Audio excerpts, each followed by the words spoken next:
6 рет жеңіп, 2 рет тең ойнап, 4 кездесу 27, Арсен Арапов 7, Горда Александр. Бұл маманда Көкшетау қаласынан. Сонымен кездесу басталды. Алған. Серікқалидің асырған пасы міне соққы бақтайды мүмкіндік рикошет және бұрыштама добы. Бұрыштама добы бұрышына көрсетті, демек кезекті стандарт. Алғашқы минуттарда тек қана қорғаныста Әлихан Серікқали. Серікқали бірге-бір кез келген қорғаушыны алда өте алады және қандай ғаламат соққы, есеп 0-1. Бұған дейін бірнеше минут бұрын Арсен Араповтың соққысын көрдік. Ол кезде доп дәл 0-1.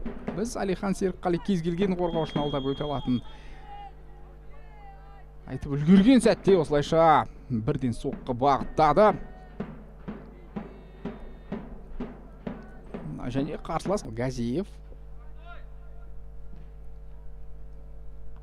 Ал мұна соққы және екінші мүмкіндік. Ешбір ойланбастан бірден соққы бағыттады. Ал оған дейін Нұралы Сабыржанның баспен бағыттаған соққысы маңдайшадан қайтты. Данил Газиев және керісінше Атырау командасы қазір өз мүмкіндігіне ие болды. Ералы қан соққысы аса бір қауіпті бола қойған жоқ. Және Данил ойыншылары алаңның ортасын толықтай өз бақылауында ұстап тұр. Бос кеңістік мүлдем жоқ десек болады. Қазір қауіпті сәт және ешбір қиналмастан бұл соққыны қайтарды. Бұрыштама. Есмағанбет және оған қарсы ойын тәртібі бұзылмады. Осымен қадірменді көрермен алғашқы тайм аяқталды. Есеп 0-1 Атырау командасы.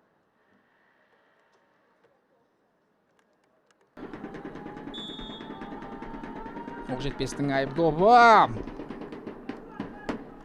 Қауіпті соққы болды.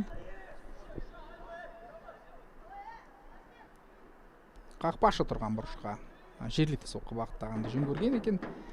Дегенмен доп аяққа Дұршыбаев, Қарбаевтың алдында бос кеңістік бар. Әлмерек қарсыластың айбалаңында Әлмерек Қарбаевтың соққысы және Руслан Төлен.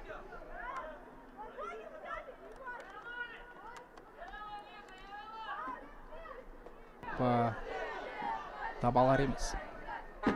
Қазір міне мүмкіндік. Қарбаев соққы және гол емес.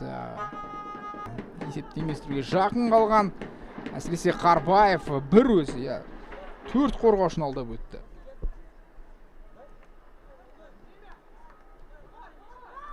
Енді Семенюк әрине осы бір сәтте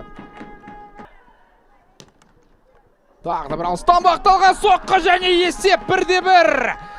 Айтып ауыз жиғанша Оқжетпес командасы көздегеніне жетті. Гол ап. Ойын тағдырын түбегейлі өзгертіп жатыр. Бұл Оқжетпестің бірінші голы. Данил Семенюк гол авторы. Ал Дінмұхамедовымыз сөздің шыны керек. Ал қазір Оқжетпестің тағы бір шабуылы қақпаға бағытталған керемет соққы. Есеп 2-1. Есеп 2-1. Оқжетпес небәрі 3 минуттың ішінде қарсылар. Қарбаев өте керемет өнер көрсетіп жатты. Дегенмен оның орнына шыққан Дінмұхамед Жақыпов небәрі 2-3 минуттың ішінде. Енді міне Атыраудың мүмкіндігі. Алыстан бағытталған тағы бір соққы. Қақпашы Данил Киселев өз орнында. Бүгін жалпы жоқ, әлі де матч аяқталмады. Нұрали Рахмет алыстан бағытталған соққы. Қақпадан